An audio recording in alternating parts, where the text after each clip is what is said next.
ایک منظرنامہ مکہ مکرمہ میں حضرت ابراہیم علیہ السلام آب زمزم کا کنواں کھودنے کا واقعہ۔ بیت اللہ کی تعمیر۔ اللہ رب العزت کے حکم سے حضرت ابراہیم علیہ السلام اپنی اہلیہ حضرت حاجر علیہ السلام اور اپنے شیر خوار بیٹے حضرت اسماعیل علیہ السلام کے ساتھ شام سے تشریف لائے اور انہیں مکہ میں مسجد کے بالائی حصے میں زمزم کے اوپر ایک درخت کے پاس چھوڑ کر شام واپس جانے لگے۔ حضرت حاجر علیہ السلام کا کل اثاثہ تھا ایک مشکیزہ، پانی کا برتن اور کھجور کی ایک تھیلی۔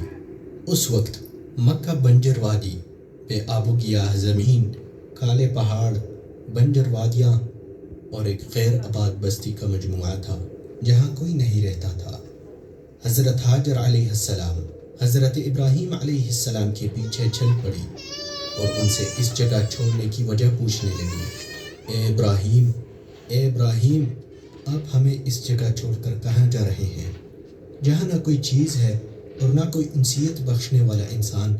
یہاں تک کہ جب وہ دونوں قدا نامی علاقے کے پاس پہنچے تو حضرت حاجر علیہ السلام نے حضرت ابراہیم علیہ السلام کے پیچھے سے بلند آواز میں پکار کر پوچھا، اے ابراہیم، تم ہمیں کس کے پاس چھوڑ کر جا رہے ہو؟ لیکن حضرت ابراہیم علیہ السلام نے ان کی طرف توجہ نہ دی۔ آخرکار حضرت حاجر علیہ السلام سمجھ گئی اور کہا، کیا اللہ تعالیٰ نے آپ کو ایسا کرنے کا حکم دیا ہے؟ حضرت ابراہیم علیہ السلام نے کہا، ہاں۔ تب حضرت حاجر علیہ السلام نے کہا، تو وہ ہمیں ضائع نہیں کرے گا۔ بس حضرت ابراہیم علیہ السلام روانہ ہو گئے، یہاں تک کہ جب وہ ان کی نظروں سے اوجھل ہو گئے تو بیت اللہ کا رخ کیا اور ہاتھ اٹھا کر ان الفاظ میں دعا کرنے لگے، ربنا انی اسکنت من ذریتی بواد غیر ذی زرع عند بیتک المحرم ربنا ليقيموا الصلاة فاجعل أفئدة من الناس تهوي إليهم وارزقهم من الثمرات لعلهم يشكرون۔ حضرت حاجر علیہ السلام اپنے بیٹے اسماعیل علیہ السلام کے ساتھ وہاں ٹہری رہیں۔ کئی دنوں بعد جب کھانے پینے کی چیزیں ختم ہو گئیں، خوف کے آثار نمودار ہونے لگے، ہلاکت کا سایہ ظاہر ہونے لگا اور اضطراب و پریشانی چھانے لگی، تو اسی پریشانی کی حالت میں حضرت حاجر علیہ السلام قریبی وادی تک دوڑ کر جاتی جس کے دونوں سرے دو پہاڑوں پر ختم ہوتے ہیں، جن میں سے ایک کا نام صفا اور دوسرے کا نام مروہ ہے۔ جن میں سے قریب تر صفا پہاڑ تھا، وہ اس پر چڑھ گئی اور دیکھنے لگی کہ کیا اس وادی میں کوئی ہے، لیکن انہیں کوئی نظر نہ آیا، تو وہ پہاڑ سے نیچے آئیں اور وادی میں دوڑتے ہوئے دوسرے پہاڑ پر چڑھ گئی، لیکن انہیں وہاں بھی کوئی نظر نہ آیا۔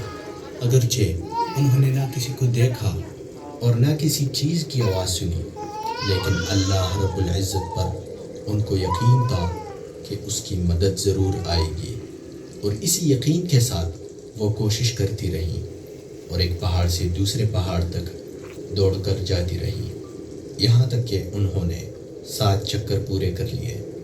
اسی دوران ان کو اپنے بچے کا خیال آیا اور دل ہی دل میں کہنے لگی کہ مجھے اپنے بچے کو دیکھنا چاہیے کہ وہ کس حال میں ہے۔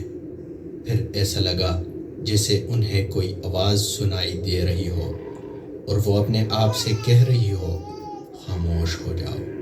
پھر وہ آرزو، امید اور شوق کے ساتھ چیخ پڑی، مدد کریں، مدد کریں اگر آپ مدد کر سکتے ہیں۔ تب وہ دیکھتی ہیں کہ زمزم کے مقام پر حضرت جبرائیل علیہ السلام کھڑے ہیں۔ حضرت جبرائیل علیہ السلام نے اپنے پر سے زمین کھودی تو اس سے پانی نکلنے لگا۔ حضرت اسماعیل علیہ السلام کی والدہ اللہ کے فضل و کرم اور اپنے شیر خوار بچے کے بچ جانے پر اس قدر خوش ہوئی کہ اس کا تصور نہیں کیا جا سکتا۔ پھر وہ چلو بھر بھر کر پانی لینے لگی، جبکہ پانی ابلتا ہی جا رہا تھا۔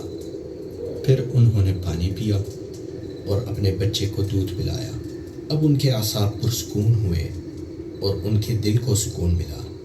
پھر جبرائیل علیہ السلام نے انہیں پکار کر کہا، ہلاک ہونے سے مت ڈرو، یہاں اللہ کا گھر ہے جو یہ لڑکا اور اس کے والد بنائیں گے، اور اللہ اپنے بندوں کو ضائع نہیں ہونے دیتا۔ قبیلے جرہم کے لوگوں نے جب مکہ کے نشیبی حصے میں آ کر پڑاؤ ڈالا تو انہوں نے ایک پرندے کو منڈلاتے ہوئے دیکھا۔ انہیں اندازہ ہو گیا کہ یہ پانی پر منڈلا رہا ہے۔ وہ حیران ہوئے کہ اس بنجر وادی میں پانی کیسے ہو سکتا ہے۔ انہوں نے اپنا قاصد بھیجا تو حضرت ہاجر اور ان کے فرزند حضرت اسماعیل علیہ السلام سے اس حال میں ملاقات ہوئی کہ میٹھے پانی کا چشمہ بہہ رہا تھا۔ وہ ان کے پاس گئے اور ان سے ان کے پڑوس میں بسنے کی اجازت طلب کی۔ انہوں نے اجازت دی تو وہ لوگ اپنے اہل و عیال لے آئے اور وہیں آباد ہو گئے۔ اس طرح حضرت ہاجر علیہ السلام کو انسیت والے لوگ مل گئے اور اس مکہ معظمہ کی رہائش کی کہانی شروع ہوئی۔ وہیں حضرت اسماعیل علیہ السلام پروان چڑھے۔ انہی لوگوں میں حضرت اسماعیل علیہ السلام کی شادی ہوئی اور یہیں سے ان کی مبارک نسل کا آغاز ہوا، جس میں عرب ہیں، پھر قریش، پھر بنو ہاشم، پھر محمد صلی اللہ علیہ وسلم۔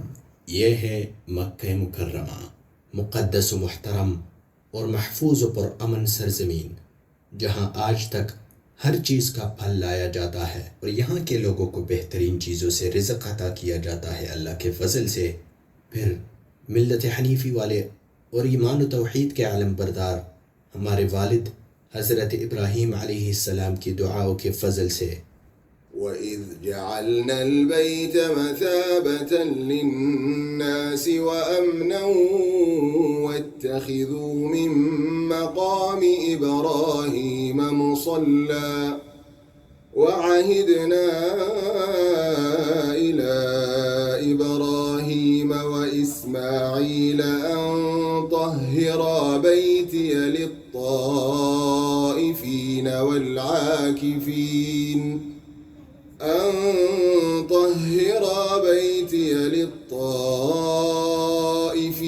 والعاكفين والركع السجود